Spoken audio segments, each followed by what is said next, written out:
All right, good evening, everybody. Another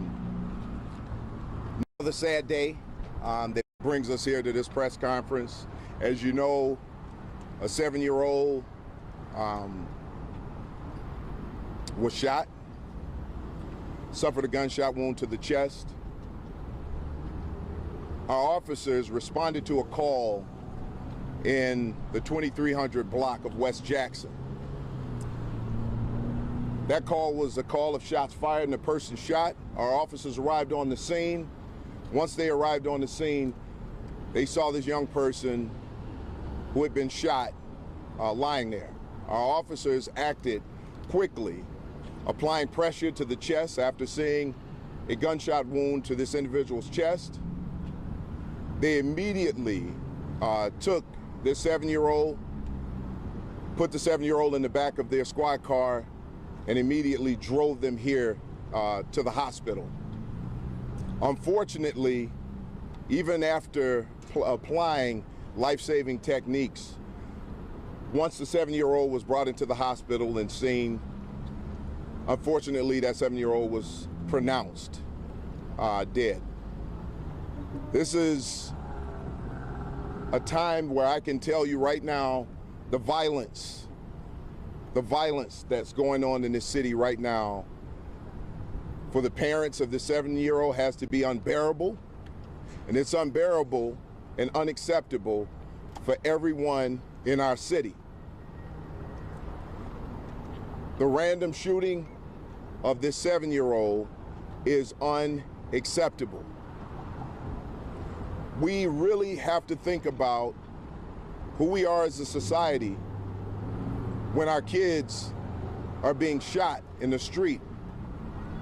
We've come off a violent weekend. We know when we see the levels of heat that we're seeing right now that there's an uptick in violence because there are people out all times of night, tempers flare.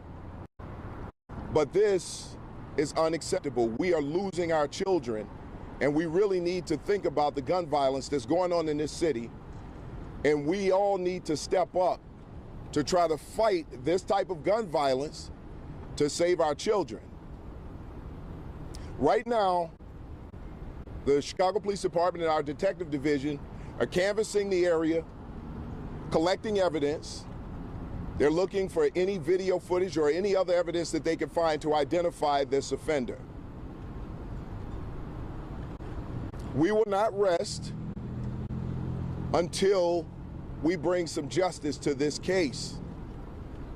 And it's not just this case. We're seeing this happen all too often to our children.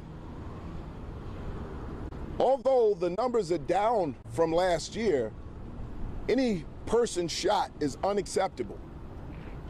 Even if it's one too many. We really have to think about what we're doing.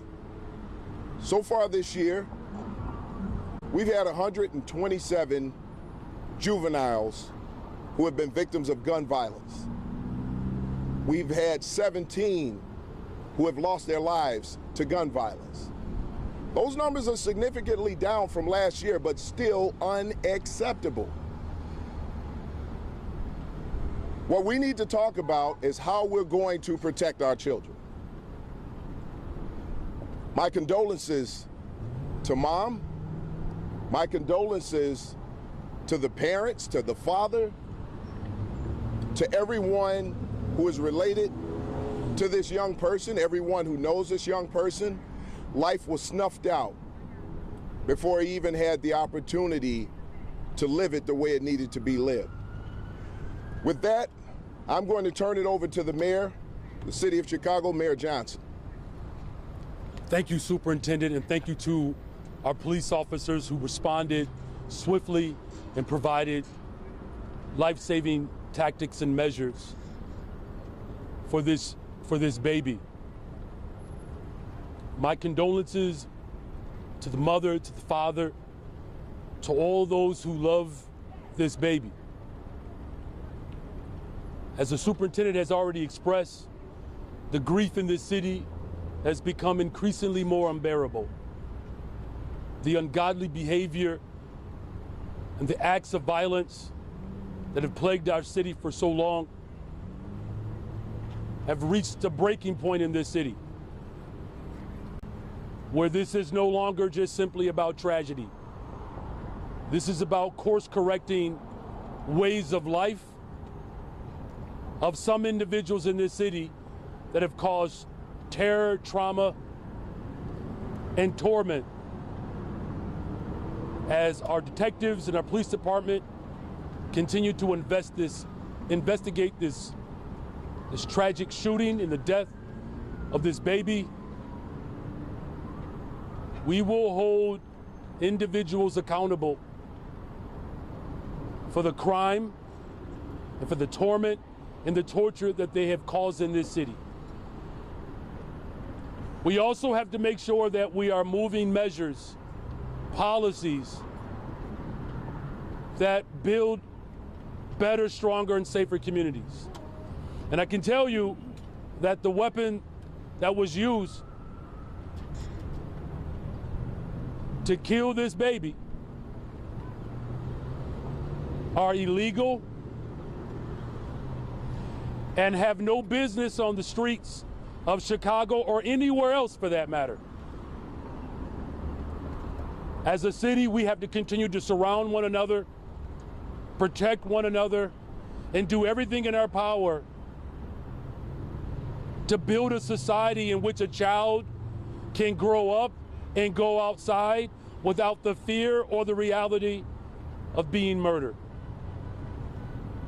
To the people of Chicago, we are a city that is capable of a better Chicago. We are a city that is capable of a stronger Chicago. And we are a city that is destined and capable of a safer Chicago. These acts of violence must end. The weapons that are flowing through the streets of Chicago and around this country, we have to stop. And then we have to hold people accountable. And that's what we will do. And with that, we'll take questions. Thank you. Mayor, Can we start to do this in order? Can we start left or right here, please? Mayor Johnson or Superintendent Snelling, neighbors told us that there have been, every night for the last several days, they've been hearing gunshots, and CPD last week did log another shooting on the same block where this tragedy occurred. What are you able to tell us about what led up to this shooting and any of the conflict that might have preceded this loss of life? Well, right now, that's still under investigation. Anything that we give you right now would be speculation until we gather some more facts on why the shooting occurred and who the shooter was targeting at that time. So right now, until we gather more facts, I can't give you a good answer to that right now. But what we will do is, as we gather more information, we will be putting that information out. And for Superintendent Snelling, briefly, can you confirm what the kid was doing? Was he coming out of the apartment complex? Was he playing on the playground? And then for the mayor, I spoke with a child not much older than this kid at that same apartment complex. She says that she's not allowed to play outside because of the fear of something like this happening. Her mom doesn't allow it. What does that say to you? So I'll answer the first question, and I'll let the mayor answer. This 7-year-old was exiting his apartment, going to visit a neighbor right next door. And as the 7-year-old reached the sidewalk, shots rang out, and this young person was struck in the chest. So this wasn't a situation where the parents didn't know where their child was. This child was walking out of his residence and was struck by random gunfire. And those shots came from outside the gates? They came from a really good distance. And that's what our officers and our detectives are investigating now. And again, as we get more information, we'll be putting more information out. Next question. Mayor. Yeah, for too many families growing up in Chicago, that this is the fear. It's a fear that I've had myself. You know, I live in a neighborhood that is beautiful. We love the West Side. We love raising our family in Austin. But this is a fear that families have dealt with for decades in this city. And this is why I'm doing everything in my power to invest in these neighborhoods where poverty has been pervasive. There is a direct correlation between disinvestment, poverty, and violence. And that's why my administration is working overtime to not just make sure that we have law enforcement to actually hold people accountable, but that we actually root out the evil that has existed in our communities for generations. When my sons rode their bikes, we have this conversation repeatedly, my wife and I, about which routes they can take. This is a fear that we have been dealing with this in this city for generations now. And that's why this is not just simply about our response to a tragedy. This is about our response to policy that have created conditions that have made it impossible for families to feel comfortable raising their children in Chicago. And so we have had enough of this. We've had enough. We're not pointing a finger at anybody. We all have to get to work and decide what kind of city we ultimately want to be. A city where children can get up and walk and ride their bikes and play, or a city that has allowed weapons to come into the city to terrorize us. And so we're going to continue to work hard to ensure that families don't have to deal with the fear, the doubt, the tragedy of disinvestment and violence. Superintendent Snelling, can you just speak to the specific area? There's no secret that gang violence, drug violence in that area has been a problem for years. There was a shooting 3 weeks ago, a 5-year-old girl who was killed a block away. Anti-violence groups came in, they set up shop, and days later we're back at square one. And so do you have men on the ground, men and women on the ground, besides the anti-violence folks who are trying to bring just more resources to the community? What's happening there for residents who feel that there's shootings every single day, that kids can't go outside? Well, one of the things that I can tell you, starting with the Chicago Police Department, we're focused on these locations. We're focused on these areas. Now, obviously, it's hard to be everywhere all the time, but we are focused on these locations, and especially in these areas where we know our top 35 beats. The top 35 most violent beats out there is where we push most of our manpower. And we put it there to keep the violent crime down. Now, what I will tell you is this. When we arrest people for violent crimes, we have to prosecute them. We have to keep them off the street. We cannot allow repeat offenders to go back out on the street. This is not only frustrating for the Chicago Police Department, it's not only frustrating when we know that we've arrested someone who's committed a violent act and they're right back out again. It's frustrating to members of our community. These are great people living in these communities, and a lot of them are prisoners in their own homes. We want to do whatever we can to put an end to that. We don't want people to feel like they can't walk out. And it's unfortunate that a mother and a father who are doing what they're supposed to do for their 7-year-old and raising their child, that child can't even walk out to the sidewalk without being struck by random gunfire. These are the things that we want to put an end to. But we do need help. As a Chicago Police Department, we can't do it alone, and we do have people who are stepping up and helping out. But we need more. We need voices. We need voices from the community. We need people to provide information. If you have that information, our CPD tip line, cpdtip.com. If you have any information on this or any information on any other violent crime that you may have seen, please call that line and provide whatever information that you can. Can you confirm, though, that this was likely gang-related, even though the 7-year-old was not the intended target? Is it safe to say that? It would be speculation at this point. And here's what I would tell you. I do not believe that the 7-year-old was targeted. I do not believe that at this time. We have no reason to believe that. Now, to say that there's a possibility that it's gang-related, it's always a possibility, especially in these locations. However, until we get more information, I don't want to give you a concrete answer on what it is or what it isn't. So as this investigation unfolds, we will be putting more information out. Once we start to identify possible offenders, we will get that information out to you. Blue dress. Yeah, my question is, you already kind of touched on it, but when we spoke with some residents out there, they said these are longtime residents who've been there since the 90s. They said that within the last year or last couple of years, the violence has just gotten worse out there. I guess they've reached out to their local police department. They've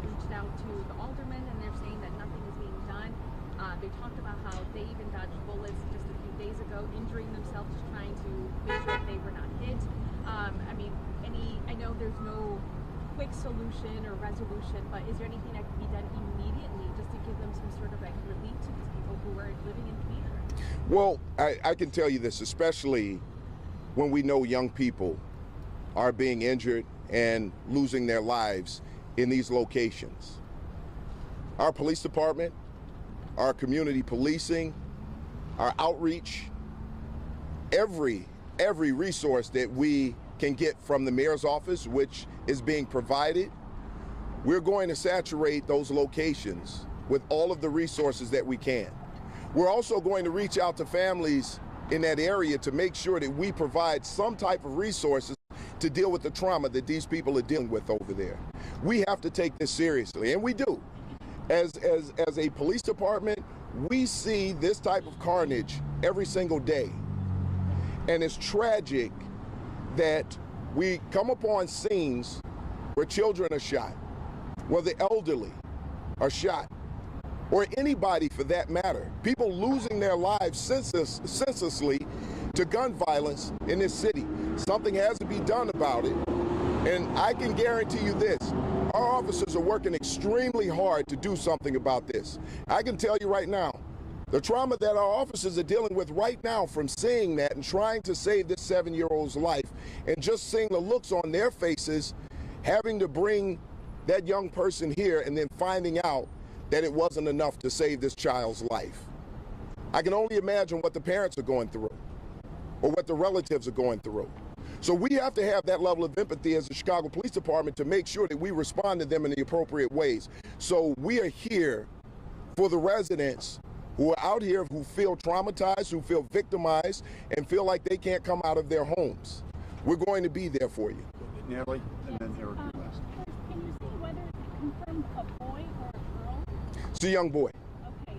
And also, same group of residents also asked me to ask you all, what would you do with your kids tomorrow and the next day when it's really hot and working till 2 in the morning and they can't afford to take their kids to a water park? What would you do? Well, that's a great question. As a parent, as a single parent, when my kids were very young, I kept my kids close to me. Now, unfortunately, not everybody can do that because they're working late hours, as you said. But the best that we can do is educate our children. Try to form something with your neighbors and individuals in the neighborhood to come together as a group to find a way to just maybe transport your kids to and from locations as a group with adults, just to have someone there with them. This may be helpful to protecting our children. It's unfortunate that we have to do that, but if we want to protect our children right now, these are things that we have to do. So we have to form a community around our children. Last question. Mayor, 71 people shot over Father's Day weekend. We've got a 7-year-old boy here who was killed. Are you looking at a change in your summer safety strategy? Let me just first go back to the initial question about what was asked about how we care for our own children. I can't express enough how deeply hurt we all are. The tragedy has just been overwhelming. The loss of life, this is unnatural, it's ungodly. And it's why I've worked so hard over this last year to create opportunities for our young people as well as their parents. And it's unfortunate that we have people fighting my administration against the investments that we are working to make. Our parks are open. So let me just say that. Our parks are open. And parents who are looking for an opportunity for your child, your family to engage, our parks are available. We still have summer youth employment opportunities for young people. As far as the shootings that took place over the weekend, look, we will continue to work with our police department. We'll continue to work with a philanthropic community, the business community, our community-based organizations, our alder persons. I'm grateful. Our Vice Mayor, Alderman Walter Burnett, is here, has been a real champion of creating more opportunities for our families. That's what's needed in this moment. That the tragedy that we are experiencing right now are the direct results of decades of disinvestment. There's a direct correlation between disinvestment, poverty, and violence. And so, yes, it's holding people accountable. Yes, it's making sure that the strategies that we've put forth, where you have seen a reduction in homicides, there's a reduction in shootings, and there's still more work to be done. But this work to build a better, stronger, safer Chicago requires true investment in the neighborhoods that have experienced loss. Because the tragedy is not just the shooting or the shootings. The tragedy is when we take hope away from communities that have been calling for investments for decades. And now we're showing up. Let me make this emphatically clear. My administration will continue to show up for the people of Chicago to ensure that we have everything that we need and deserve to have better, stronger, safer communities. So appreciate you all being here today, and let's continue to make sure that we are praying and that we are working together to have a city that we can all be proud of. Thank you all very much. Thanks, guys. Thanks. Thank you.